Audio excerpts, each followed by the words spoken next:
Hello there guys, once again you're listening to Ebird Online. Sometimes you want to believe the best, you want to believe that you see a love that's pure and true. And between these two star-crossed lovers, I speak of Mike and Ximena. We see just that. Ximena is full of pure bullshit, and Mike is truly ridiculous. And guys, I really don't know where to begin with these two. But in between urging Mike to get some self-respect and Ximena to get a job, I'm going to analyse all the times that Mike should have known this season that Ximena was a grade A, first-class grifter. We're going to be analysing Ximena from her body language to her language and her actions to look for all the clues which were peppered throughout the season that prove that she never loved Mike and she had no intention of marrying him. But guys, before we begin, a massive thank you to everyone who's subscribed to my channel. But if you've yet to do so, please don't forget to subscribe to my channel, make Ebird a happy Ebird. Press that big red button, and also don't forget to turn the notifications on so you don't miss any of my videos. And if you've enjoyed the video today, please don't forget to smash that like button. Thanks guys. So without further ado, I give you Mike and Ximena. So the first red flag we have for this video is an incident that took place the very first time we had the misfortune to clap our eyes on Ximena. And so she was talking to production and she let us know that she was still in love with her ex. And guys, it was one of those classic Freudian slips. She said, and I love him. I mean, I did love him. And she quickly tried to change it to the past tense. But don't worry, Ximena, we all caught that. But somehow she manages to defend this ex who's in prison. And she lets us know he acted without thinking. And he's paying for it now. He was defending his uncle. And then she goes on to explain how she got pregnant by him on purpose. And guys, I didn't realise this. She got pregnant whilst she was on a conjugal visit in prison. And she lets us know, I put my legs up in the air after sex, in the hope that I actually got pregnant. She communicates with this ex almost every day. And she said he'll be in prison for a long time and she needs someone to support her for now. So guys, there's a lot to unpack here. The first thing is she manages to excuse her ex-boyfriend for what was obviously a very serious crime. Possibly violent, who knows. But she can't excuse Mike for burping and farting. Also, she actively went to have a child with someone that she knew couldn't be a proper father to that child because he's in prison. But she lied to Mike about wanting to have kids to lure him over and also to eke money out of him before they'd even met. But finally, it's the fact that it seems to me as if she's almost waiting until this guy gets out and she just wants somebody to pass the time with in the meantime. But this whole shady situation with the ex should have been a massive red flag to Mike. So red flag number 2 is Mike's physical appearance. Right from the very time that Ximena first actually clapped eyes on Mike, she's been disdainful about his looks. She said to him right to his face, "You're much shorter than I thought you'd be." And also at various different times she's told production, "I normally go out with guys with tattoos, and alpha guys, and tall big guys. And Mike's not my usual type."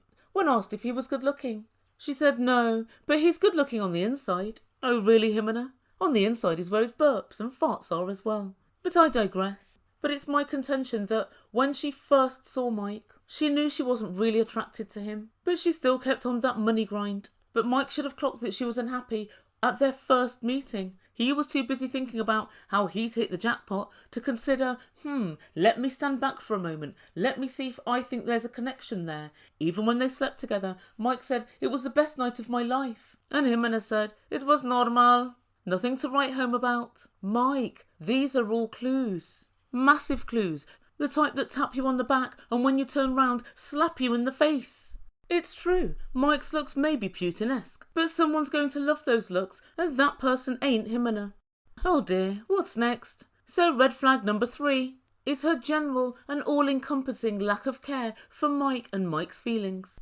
So there are so many instances of this, they're too numerous to count. I'm just going to point out the major ones that I remember. And the first one was when Mike had to meet her family. So as soon as he got off the plane, she had him meet a room full of like 10 people. And Mike was almost sitting in the middle of the room and everyone was sitting around, staring at him. She could tell he was really uncomfortable, but she didn't bother to try and remove him from the situation. Another time concerns the burping and farting incidents. Now don't get me wrong, Mike's manners are despicable. They're really very, very bad. But I do believe there's a way to tell somebody about something. And when he accidentally farted, she looked at him as if he'd thrown dog crap all over her living room floor. You're 2 weeks too early, Ximena. He'll do that later on. But the way she looks at him and the look she gives him, with her upturned top lip, surely let Mike know the incontrovertible truth that she is utterly disgusted by him and has absolutely no care for his feelings. And red flag number 4 are XIMENA'S unscrupulous lies about wanting to start a family with Mike. So whilst this couple were talking online, the couple discussed having kids and they both agreed they'd like to try when they got together. So imagine Mike's surprise when on day 2 of his arrival in Colombia, XIMENA takes him to one side and lets him know she's had her tubes tied and there's absolutely no way she can have more kids. Now this in and of itself was disgusting behaviour in my opinion. Having kids is a very big decision for most people and it's usually not something you're easily able to compromise on. But the worst thing was Mike was paying her rent, buying her couches, for one. I suppose that should have been a hint.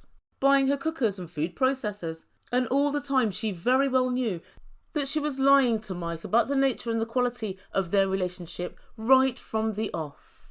In addition to that, of course, Mike spent money going to see her and also spent, I think, 8 months talking to her online. Everything was under a false pretense. But my next major irritation with this storyline is the fact she tried to do a 1-2 flipperoo. And so when Mike asked, why didn't you tell me you couldn't have kids before? She apologised and said, I wanted to do it face to face. But then the following day I think they went to a coffee grove or something and Mike tried once again to get to the bottom of things. Ximena, why didn't I know that you couldn't have children before I came? And so instead of answering that question, she just chose her own question and decided to answer that. And the question she chose was, why did you have your tubes tied? And she said, it was so traumatic going through childbirth. I was really scared and I never wanted to do it again.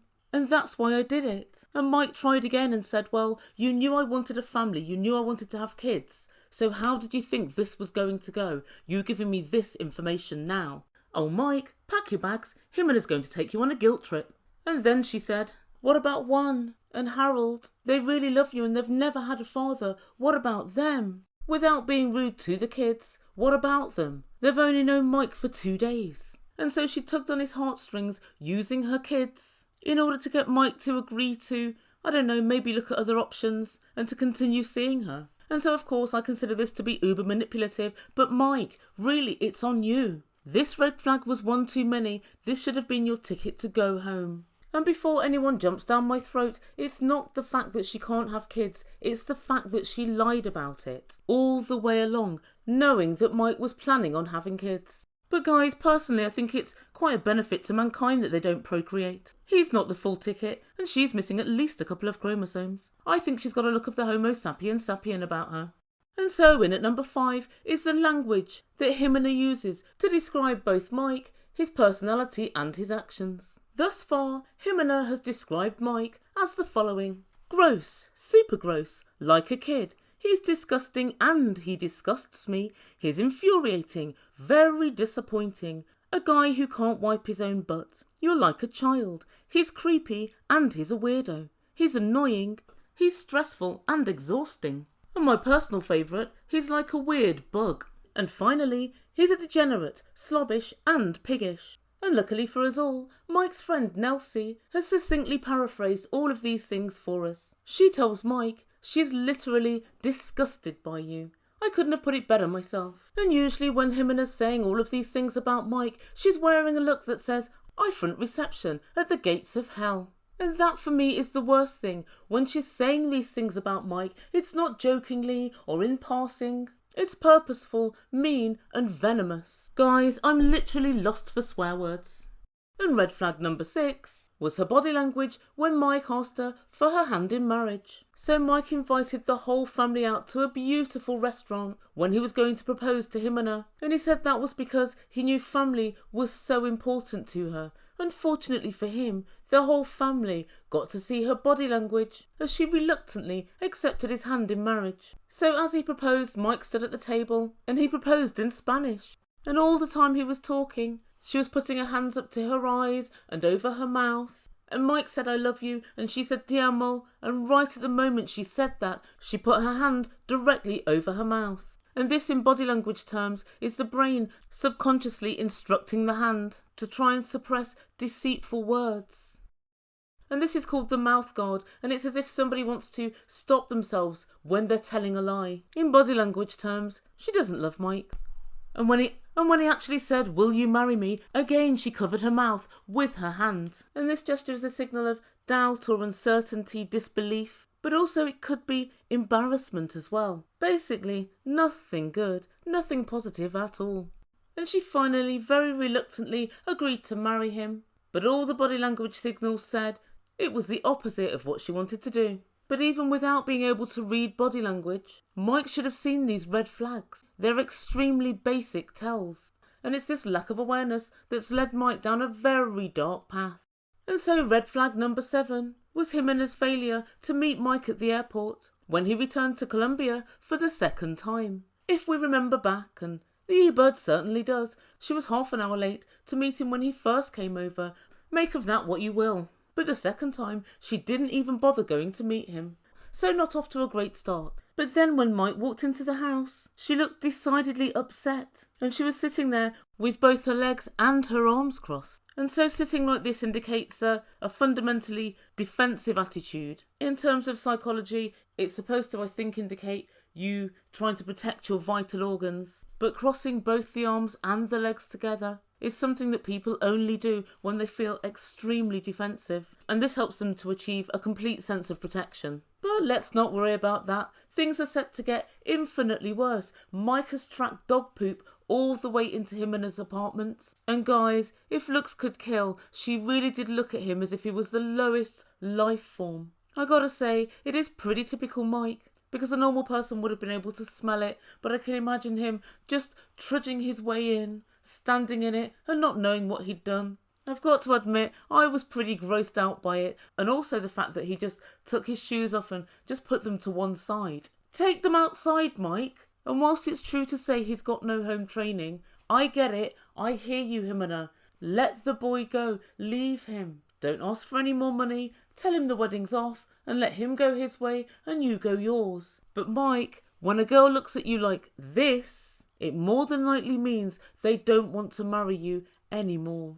So this is one whole set of red flags for Mike. But after the doggy doo-doo incident, XIMENA sat there clicking and cracking her fingers. And the cracking of the fingers implies partly nervousness, but also it's a need to try to control an environment that you don't think you're able to control. So she doesn't feel in control of what's happening at the moment. And so cracking her fingers helps her to deal with losing that control. But guys, it's what she said next that had me really gasping for air. She said to Mike, "I told you not to come." What? Mike, why the hell are you here if someone's telling you not to come? That's not a red flag, that's a red punch in the nose. He tried to pull the wool over our eyes, I think, a little bit, because he said, "Well, I told you I was coming." And she said, yeah, last night. Mike, I've got my good eye on you. You knew she didn't want you to come, and so you decided, I know, I'll tell her I'm already coming just before I get on the plane.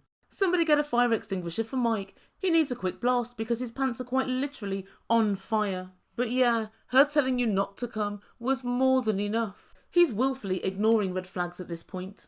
And so red flag number 8 was the untimely demise of their physical relationship. So on the very first night that Mike got back, XIMENA said she was going out with all her friends and she said, "You're welcome to come." And so Mike went out until about midnight. The next morning he got up and he was doing his work at the kitchen table. And up gets XIMENA with bags under her eyes. And she lets Mike know that she arrived home at 9 a.m. that morning.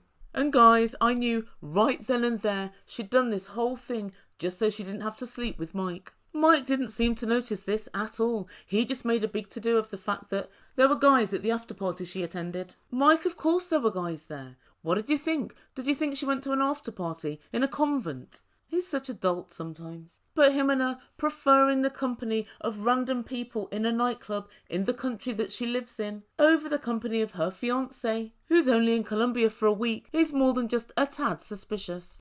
Guys, we're getting there. It's red flag number 9, which is the lack of intimacy within the relationship. And so the second day into Mike's trip, the couple were laying on the bed and he asked if they were going to be intimate. And she said, I need to speak to you. And she started out by saying, "It's me." And then she went, "No, it's you. You're weird. If I turn over in bed, you do the same. If I stop eating, you do it as well. If I don't like something, then neither do you." Oh, really, XIMENA? Mike's learned something new today. Suddenly, he hates himself.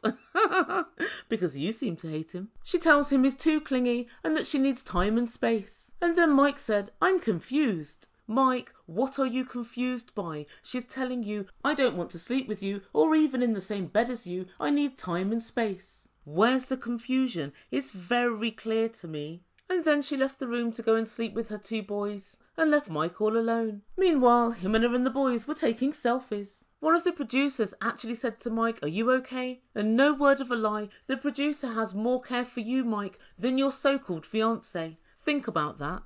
And in at number 10, the final red flag, which is multifaceted, is Ximena's continual grifting of Mike for money. So as we've already mentioned, he bought furniture and white goods and so on for her apartment before he'd actually even met Ximena. But in addition to this week when they were talking to Mike's friend Nelsie, she managed to actually uncover the fact that Mike's been paying Ximena's rent since he met her. And Ximena was quite flippant about this. She said, well, gracias, but, you know, I can just go back to working the same as I did before Mike. What? Yes, guys, it turns out that Ximena gave up work when she met Mike. And this is proof, if ever we needed it, that this was all about money for her. Mike was attempting to ignore the red flags by saying, I help her with her rent. Help is paying a portion of the rent, Mike, not all of it. And even one of Mike's friends said, listen, a relationship is 50-50 or 49-51, however you want to divide it up. Oh, Mike, don't worry about that. Ximena will do the sums. A 90-10 split is what she wants. And she's still got a minor problem with the 10%. But I've saved the best till last. Ximena's final grift, one last smash and grab, her plastic surgery. So Mike mentioned when he was at home to his dad and granddad that Ximena wanted a boob job and a tummy tuck. And unsurprisingly, they both advised Mike, don't do it. You need to stop paying for her. But when he returned to Colombia, in a desperate attempt to get Ximena excited about the wedding, he decided to take her wedding dress shopping. And she looked as glum as all fuck when she was travelling there in the car. And she told Mike, it's because I wanted to come with my friends and not to come with you. Men shouldn't see the wedding dress. At this point, Ximena, it makes no difference. There'll be no wedding. But then she put the wedding dress on, and it was the first time she'd smiled in weeks. But afterwards, she sat down to talk with Mike, and she said, well, if you can afford to buy a dress, why don't you buy my boob job and my tummy tuck for me? I really need it, because I want to start working as a model. And she said, I'll have my surgery first, and then we'll get married. And of course, we all know her plan was to have the surgery and then jog Mike on. Or given what we know about Ximena's past, it could be even worse for Mike. Between you and me, I've got a feeling that she's already planning how she'll cry at Mike's funeral. And it would have been entirely appropriate at this point if Mike had have told Ximena to F off, but of course he didn't. He didn't exactly say no, but instead he said, I really don't want to discuss this anymore. And former school bully Ximena looked absolutely furious. Come on guys, you know she was. So it would seem that her little plan to have Mike pay for her guts and tits is going down the Swanee. And finally, this was the red flag, I think, for Mike, along with Nelsie saying she's literally disgusted by you, that made him decide to give up the ghost. And he said to Ximena, I think I'm going to go home. And you know, I hope that we can be friends. Oh, Mike, of course you can be friends, just not with each other. But I'm so pleased that finally he seems to be getting some balls and telling Ximena to jog on. And honestly, I don't know where she gets off. She acts like Mike's so dirty and so disgusting. Okay, he's not the cleanest, but Ximena, you look as if you bathe in bung water. And as for your plans to model, I can only imagine it's going to be glamour modelling, because you've got the kind of boat race that roughs retinas up. You really have. So guys, let me know your thoughts. What do you think was the biggest red flag that should have let Mike know this isn't for real, this girl's on a grift? The worst thing about this relationship is there's so many things I've missed out. The hitman, her use of the kids, to make Mike feel sorry for her, her fake crying in the coffee grove. I could go on and on and on. So please let me know your thoughts in comments down below and I'll get on with my next video. Guys, thank you so much for listening. Please don't forget to subscribe to my channel if you haven't done so. And also don't forget to smash that like button if you've enjoyed this breakdown. You've been listening to Ebird Online and I bid you good day.